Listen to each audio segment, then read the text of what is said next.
하시는 분이 계십니까? 난 그때 태어나지도 않았는데 뭔 소리를 하냐, 그렇게 말씀하실 수 있어요.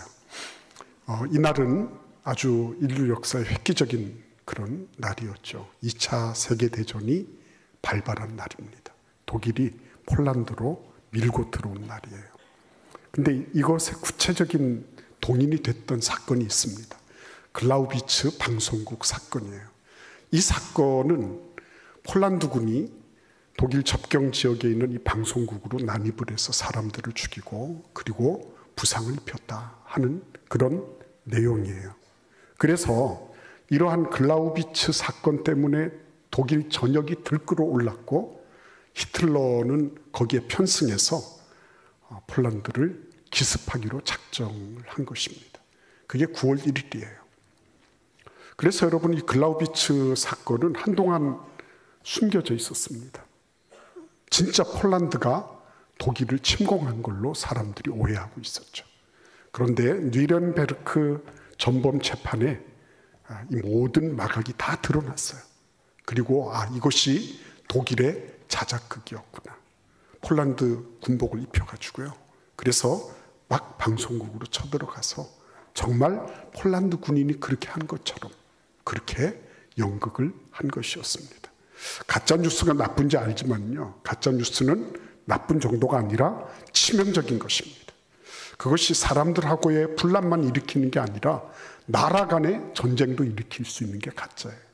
근데 이 가짜를 주로 쓰는 게 누구죠? 사탄, 마귀인 것입니다. 우리 같이 한번 성경을 찾아보겠습니다. 요한복음 8장 44절을 보겠습니다. 예수님이 이렇게 말씀하시고 있어요. 너희는 너희 아비 마귀에게서 났으니 너희 아비의 욕심대로 너희도 행하고자 하느니라. 아비 마귀에게서 나서 뭘 한다고요? 욕심대로 하고자 하는 거예요.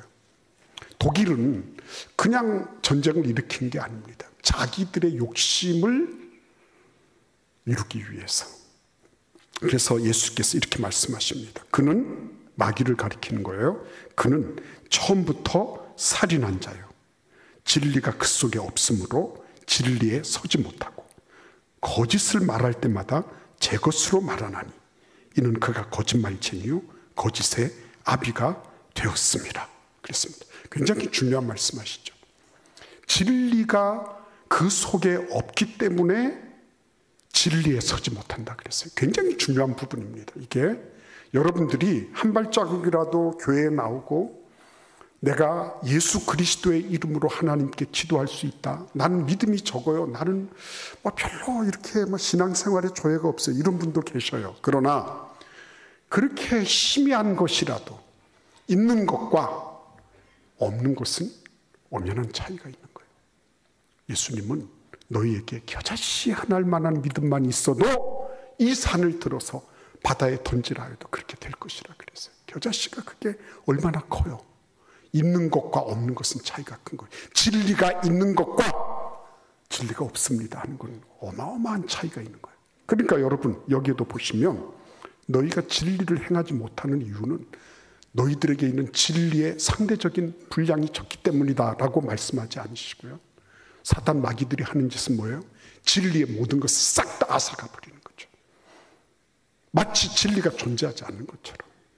보니까 세상 보니까, 현실을 보니까 진리가 별로 먹히지 않거든요. 진리대로 사는 건 손해보는 것 같고, 우리 아이들이 도덕적, 윤리적으로 바른 길을 걸으면 다른 애들한테 왕따 되는 것처럼 보이고 손해보는 것처럼 보이거든요. 그러니까 여러분, 진리대로 산다고 하는 것이 쉬운 일은 아니에요. 그러나 오늘 말씀을 보시면 진리대로 사는 것이 털끝만큼이라도 있고요, 나에게 하나님께 기도해야지 하는 마음이 겨자씨를 한 알만큼이라도 있으면 그때부터는 희망이 있는 거예요. 그러니까 여러분, 사탄 마귀가 자작극을 그렇게 해놓고 사람들을 죽이면서, 여기 보면 살인자라 그러셨잖아요, 예수님.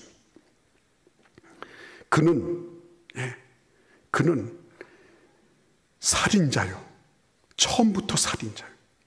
진리가 그 속에 없으므로 진리에 서지 못하고 거짓을 말할 때마다 제 것으로 말하나니. 그 안에 거짓 공장이 있어요. 이게 무슨 창작 능력이 있고 없고 이런 게 아니라 그런 거를 기가 막히게 만들어내는 그런 거짓의 공장이 있는 거예요. 그런데 문제는 뭐예요? 이 똑똑하고 영리한 독일 사람들이 이러한 자작극에 넘어간 거죠. 그리고 히틀러가 마인캄프 그러면서 나의 투쟁을 외치면서요, 백성들을 유대인 죽여야지 우리가 산다고 이렇게 막 선동할 때요, 그때 다 넘어간 거죠. 그 이성적이고 논리적이고 철학, 사상, 이 모든 것에 있어서 중심이 되는 나라 아니었습니까? 근데 그런 나라의 사람들도 넘어가는 거예요. 막 선동하니까. 괴벨스가 뭐라 그랬습니까? 나는 내가 무슨 말을 하든지 너를 범죄자로 만들 수 있다 그랬거든요. 어떤 영역에서든지. 이게 사단 마귀의 근본적인 계략이에요. 어떻게든지 그쪽 방향으로 가는 거죠. 근데 그것이 옛날 독일 사람들의 얘기만이 아닌 거예요. 오늘날 성도들도 이 사탄 마귀에 의해서 현혹되고 유혹되고 그리고 잘못 가는 거예요. 그래서 오늘 말씀을 보시면 어떻게 해서 성전 공사가 중단되게 되었냐 하는 거죠. 여러분들 말씀 묵상하고 계시죠? 말씀 묵상하시다 보면 오늘 기도하신 것처럼 답답한 게 한두 가지가 아니에요. 어떻게 이렇게 될 수 있을까? 그렇죠? 그 대제국 아닙니까? 제국이 얼마나 괜찮은 시스템을 가지고 있어요. 얼마나 관용적이고 포용적이었습니까? 근데 그런 틈바구니에 이런 독버섯이 자라나고 있는 거예요. 이쪽에서 예루살렘 성전을 건축하러 갔습니다. 갔는데 그거를 아주 고깝게 보는 사람들이 있었죠. 예수 믿는 사람들, 신앙인들이 아무리 좋은 의도를 가지고 선한 목적을 가지고 일을 해도요, 그것을 고깝게 보는 사람들이 있습니다. 놀라지 마세요. 그것 때문에 막 마음에 타격을 입고 그렇게 하지 마세요. 원래 그런 겁니다. 내가 진리의 길을 걸으려고 하면요, 거기에 대해서 반드시 댓글이 들어오는 거 알아야 돼요. 왜? 세상은 말 그대로 죄악 세상입니다. 죄성 그대로 살아가면 문제될 게 아무것도 없지만 거기에 빛이 들어온단 말이에요. 그 어둠 속에 빛이 조금이라도 들어오면 어둠은 화들짝 놀라는 겁니다. 큰일 났구나.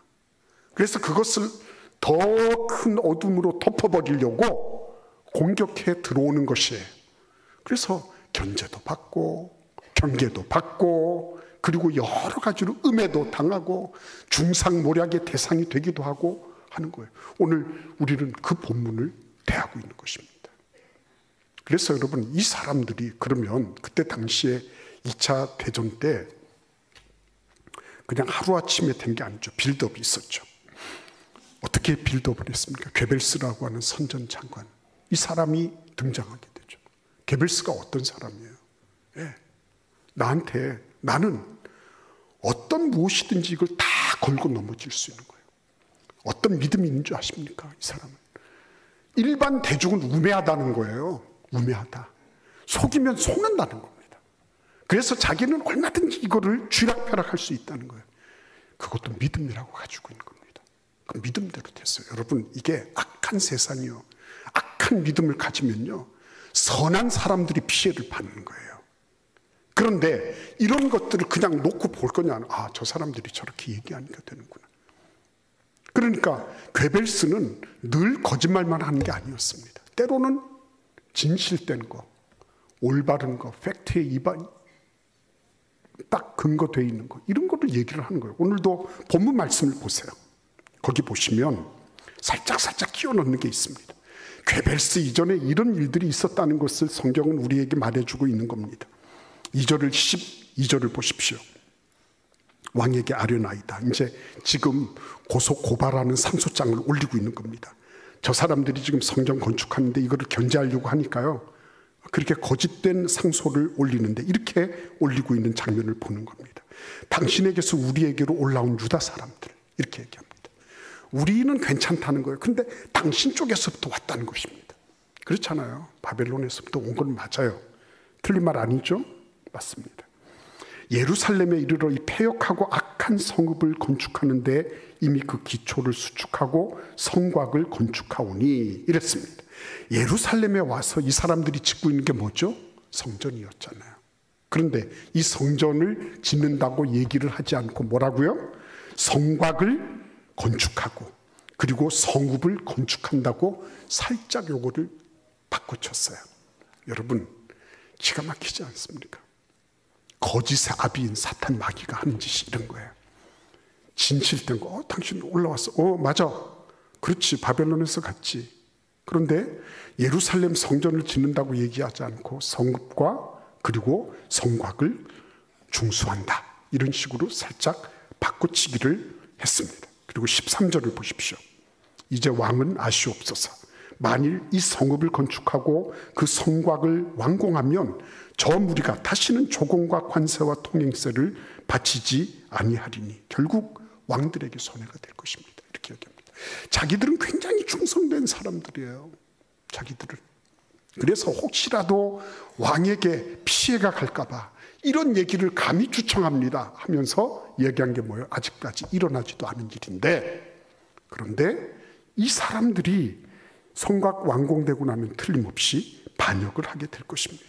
왕에게 마땅히 드려야 할 조공과 통행세와 그리고 관세를 내지 않을 것입니다. 그러면서 15절을 보십시오. 뭐라 그랬습니까? 왕은 조상들의 사기를 살펴보시면 그 사기에서 이 성읍은 패역한 성읍이라 예로부터 그 중에서 항상 반역하는 일을 행하여 왕들과 각도의 손해가 된 것을 보시고 아실지라. 그러면서 근거 자료를 내놓는데 그게 왕의, 소위 말하면 왕조실록을 살펴보십시오 하는 소리였어요. 자기들은 지금까지 진실을 얘기했으니까 혹시라도 거기에 대해서 의심이 있으면 왕조실록 뒤져보시면 됩니다. 보십시오, 이렇게 하는 거예요. 자, 그런데 참 놀라운 거는요, 이것을 아닥사스다라고 하는 왕은 어떻게 했죠? 여기에 이제 참 안타깝게도 넘어가게 되죠.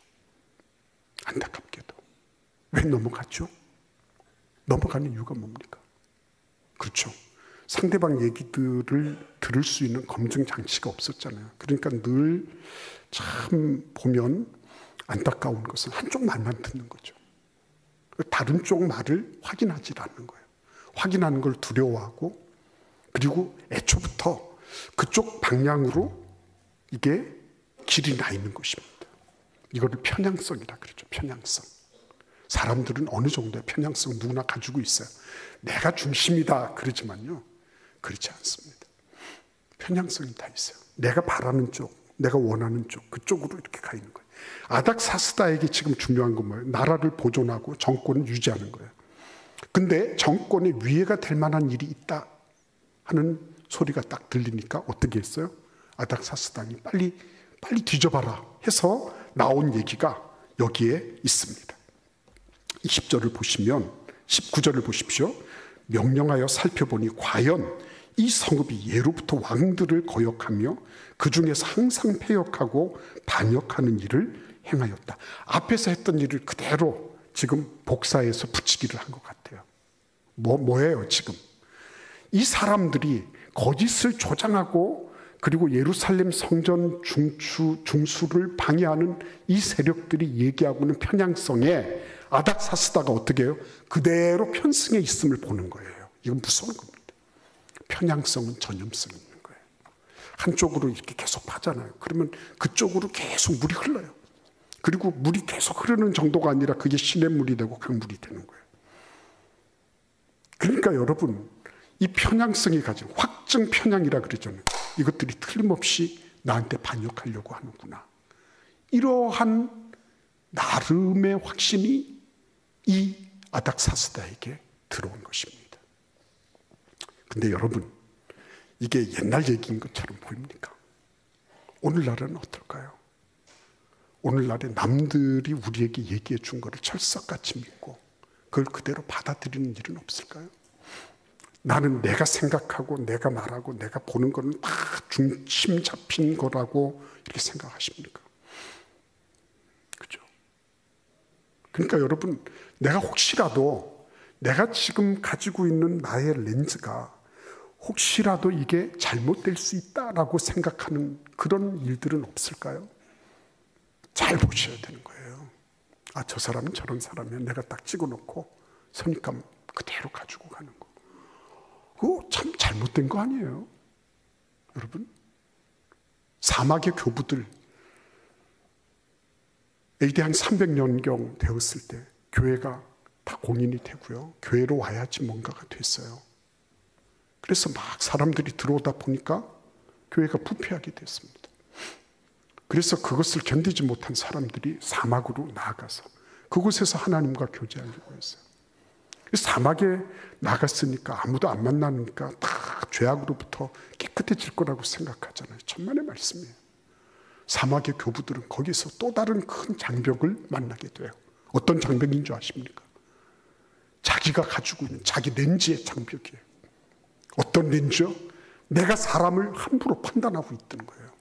함부로 판단하고 있다. 그 사막에서도 뭐 혼자만 있는 건 아니거든요. 어디 스케티스 같은 데는 그런 사막의 은둔자들이 함께 모여서 마을을 이루기도 했단 말이에요. 그러니까 그곳에 있던 사람들이 저 사람은 저래, 저 사람은 저래. 마음속에서 일어나는 기작을 그거를 주체하지 못했던 거예요. 그래서 마음으로 저 사람은 저래. 이 사람은 이래. 이 사람은 좋은 나라. 저 사람은 나쁜 나라. 이렇게 해서 다 갈라놓고 쪼개놓고 그리고 사람들을 그런 눈으로 판단하고 그리고 그 눈을 가지고 계속 가는 거였습니다. 여러분, 요셉을 아시잖아요. 요셉의 형들이 요셉을 굉장히 무서워했거든요. 요셉이 언제 안 갚음할지 모르니까. 그러니까 요셉이 바뀐 건 몰랐어요. 옛날에 자기들이 요셉을 이스마엘 대상들한테 팔아버린 거. 그래서 요셉이 절치부심하면서 이 형들을 안 갚음할 거를 이 사람들은 생각하고 있었던 거죠. 근데 야곱이 아버지가 드디어 돌아가셨어요. 그러니까 이 요셉의 형들이 줄줄이 줄 서가지고 와가지고 누가 뭐라고 얘기하지도 않았는데 어떻게 해요? 알아가지고 큰절하면서 당신의 아버지께서 돌아가시기 전에 동생 요셉한테 얘기해서 형들 해코지하지 말라고 했다고 말하더이다 이렇게 얘기하잖아요. 한마디로 말씀드리면 요셉이 뭐라 그럽니까? 하나님께서 나를 당신들보다 먼저 보내신 겁니다. 요셉은 바뀐 지 오래됐거든요. 비록 힘들고 어려웠지만 그럼에도 불구하고 옛날에 자기들의 관점을 가지고 편향적으로 보고 있던 요셉은 이제는 없는 겁니다. 내가 당신과 당신의 자녀들을 양육하겠습니다. 걱정하지 마십시오. 이렇게 했잖아요. 여러분, 사람은 참 바뀌기 어려워요. 그럼에도 불구하고요. 그리스도 안에서는요. 그런 모든 변화의 가능성이 활짝 열려 있는 것입니다. 그런데 내가 옛날에 봤던, 내가 한번 경험했던, 내가 옛날에 한번 들었던 그 얘기를 가지고 계속 그 렌즈를 가지고 보고 있다. 이거는 사탄 마귀가 기뻐서 춤출 일이에요. 참, 너는 내 말을 잘 듣는구나. 너는 나의 충실한 종이구나. 너는 어떻게 그렇게 내가 끼워준 렌즈를 이렇게 신실하게 아직도 끼고 있니? 참, 너는 내가 상 줘야 되겠네. 어서 와라, 지옥으로.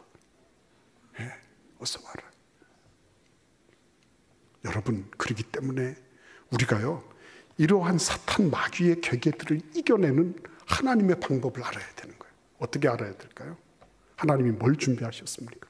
다리오 왕 2년까지 아닥사스다가 공사를 중지시킨 것부터 시작해서 다리오 왕 2년 때까지는 15년의 세월이 흘렀습니다.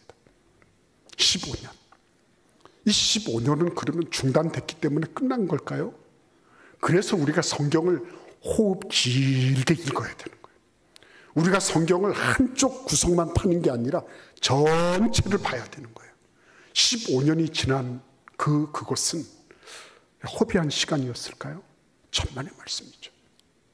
그 시간 동안에 무슨 일이 있었는지 우리가 봐야 되겠습니다. 그죠? 오늘 우리가 읽지 않았지만 우리 5장을 보시겠습니다. 5장 1, 2절 말씀을 같이 읽어보겠습니다. 유장한 하나님의 역사가 일어나고 있어요. 같이 읽겠습니다. 선지자들 곧 선지자 학개와 이또의 손자 스가랴가 이스라엘의 하나님의 이름으로 유다와 예루살렘에 거주하는 유다 사람들에게 예언하였더니 이에 스알디엘의 아들 스룹바벨과 요사닥의 아들 예수아가 일어나 예루살렘에 있던 하나님의 성전을 다시 건축하기 시작하며 하나님의 선지자들이 함께 있어 그들을 돕더라. 아멘.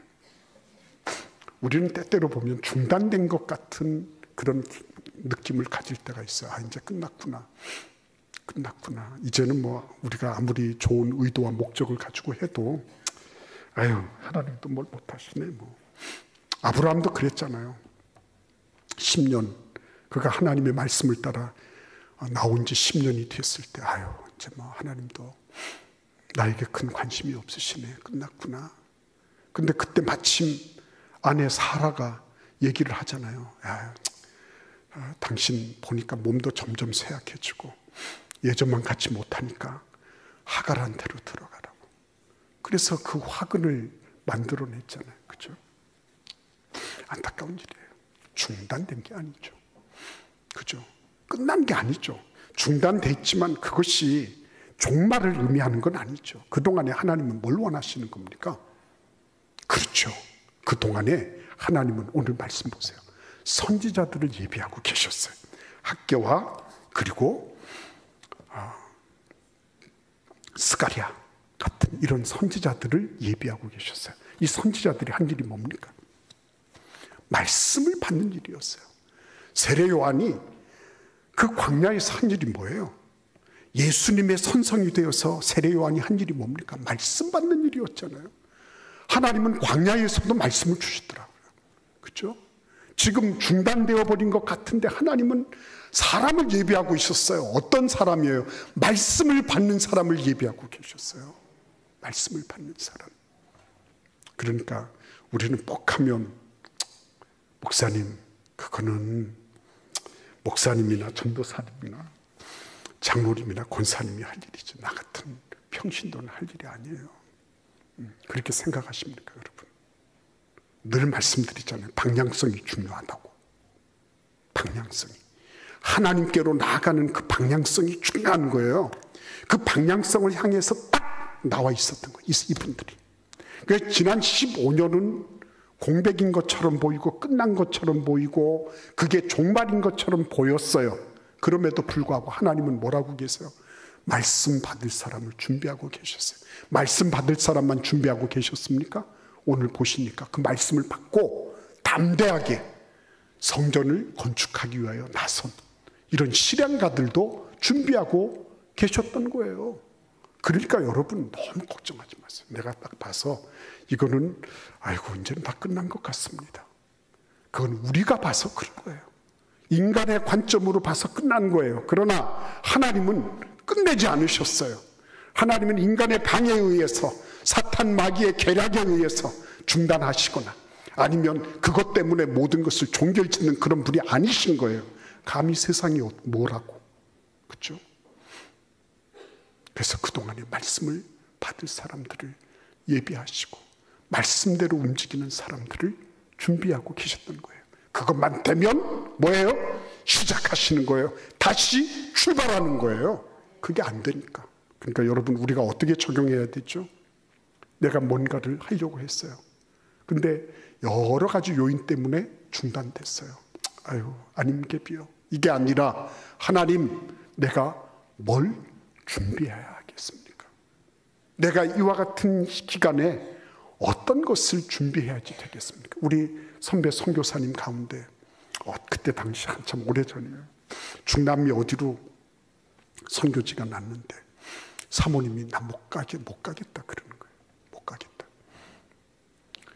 근데 어떻게 해요? 같이 가야 되는데. 같이 가야 되는데 나 못 가겠다. 당신이 선교사지 내가 선교사냐. 난 한국에 있겠다. 당신 갔다 와라. 이렇게 한 거예요. 근데 이 선교사님이 기다렸어요. 기다리면서 하나님께 여쭈었습니다. 하나님, 내가 지금 우리 아내를 설득해야 되는데 내 설득력이 부족합니다. 어떻게 하면 좋겠습니까? 근데 하나님께서 아이디어를 주시는 거예요. 그 기간 동안에 넌 열심히 설거지하고 그리고 열심히 스페인어를 배워라. 그렇게 하고 2년 지났는데요. 사모님의 마음이 확 바뀐 거예요. 갑시다. 이렇게 된 거예요. 갔을 때는요. 그때는 벌써 스페인어를 하고요. 그리고 모든 영역에서 준비가 다 된 거예요. 여러분, 중단됐다고 끝난 거라고 생각하지 마세요. 그동안이 내가 해야 될 부분이 있어. 내가 기도했는데 안 되는 부분이 있어요. 근데 그거를 이게 하나님이 응답하지 않으시는구나, 이렇게 생각하지 마세요. 응답에 필요한 무슨 조건이 있는 거구나, 내가 그거 준비해야지, 그렇게 하고 가는 거예요. 네. 그래서 여러분, 마침내는 어떤 일이 있었습니까? 예루살렘 성전이 중수되는 거예요. 하나님은 놀라운 분이십니다. 이 사람들이 왕궁 보물창고 열어서 그 옛날 사기, 왕조실록 같은 거 찾으라 그랬잖아요. 근데 아닥사스다 때는 찾지 못했어요. 왜냐하면 편향성으로 그런 확진 편향을 가지고 있으니까 봐도 보지 못한 거예요. 근데 여기 다리오 때는요, 앙메다 궁이라고 하는 곳에서 고레스 왕의 칙령 원본을 발견한 거 아닙니까? 딱 보니까 예루살렘 성전 다 지으라고 했구나, 그대로 해라 너희들. 확 바뀌었습니다. 여러분, 주님 앞에서요, 쉽게 중단할 필요도 없고요, 쉽게 낙심하고 좌절할 필요가 없어요. 하나님은 하나님의 일을 하시는 거예요. 나는 내 일을 하면 되는 거예요. 남들 끼워준 렌즈 가지고 허덕허덕 할 필요 없어요. 그 렌즈가 그게 맞을 수도 있지만 부분적일 수 있구나, 일부일 수도 있구나, 내가 전혀 엉뚱한 렌즈를 끼고 사람을 볼 수도 있겠구나. 그러므로 나는 하나님 이 모든 것들을 하나님의 말씀의 기준에 놓고 바라보면서 내가 그렇게 진리의 길을 걷겠습니다 하는 거예요. 여러분, 오늘 여기에 보시면 스룹바벨도 나타나고 스가랴도 나타나고 그리고 여러 선지자들 그룹이 등장하고 있는 모습을 봅니다.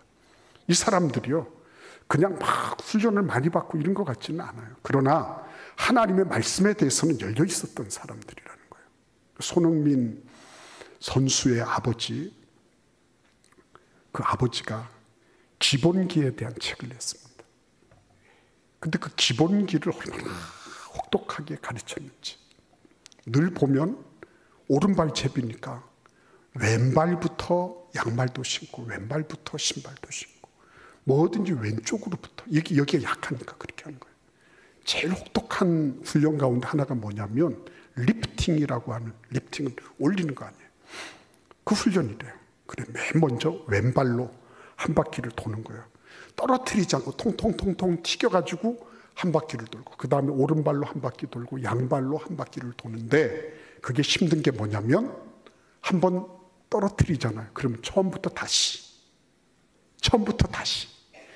이제 조금 있으면 몇 미터 더 가면 이제 세 바퀴를 다 도는 거예요. 근데 거기서 톡 떨어뜨렸잖아요.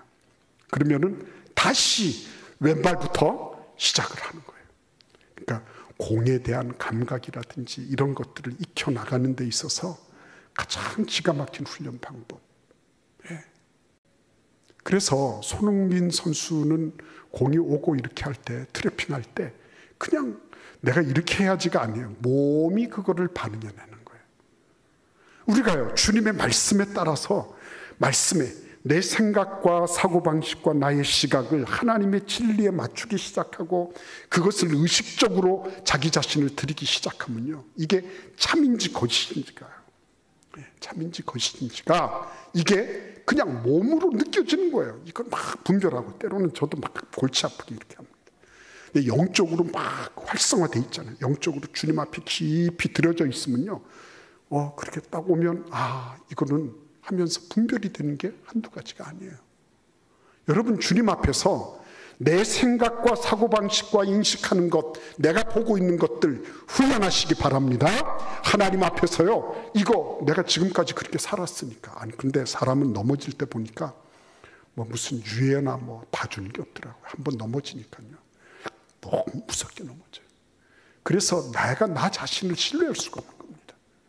주님 앞에, 하나님의 말씀 앞에 들여져서 그때마다 하나님 이게 어떤 겁니까? 여쭤보고 말씀 따라서 진리를 계속적으로 추구해 나가고, 내 생각의 한 오락이라도 하나님의 말씀에 위배되면 그 부분에 대해서 회개하고 잘못을 고백하고 이러면서요, 날카롭게 예리하게 그런 부분들을, 진리의 길을 하나 차곡차곡하게 채워나가면서 그러면서 분별력이 생기는 거예요. 하나님 앞에서 우리 모두에게 이런 은혜가 있기를 바랍니다. 이 학계 선지자나 스가랴 선지자가 어떻게 바로 진행을 했죠? 진리의 길이 그동안 축적되어 있었죠. 그래서 왕이 명령을 내리든지 아니 내리든지 주변의 적대 세력들이 호시탐탐 노리든지 위협을 하든지 말든지 관계없이 시작하고 나갈 수 있었거든요. 그렇죠? 믿음으로 하나님 앞에 나의 인식과 사고방식부터 진리의 길을 걸어가는 그런 은혜와 축복이 있기를 기원합니다. 우리 같이 기도할 때 하나님 나를 도와주옵소서. 하나님의 말씀 진리의 길을 함부로 예단하지 않고 교만하지 않고 겸손하게 하나님의 말씀 앞에 엎드리는 그런 은혜가 있게 하여 주옵소서. 잠시 동안 기도하시겠습니다.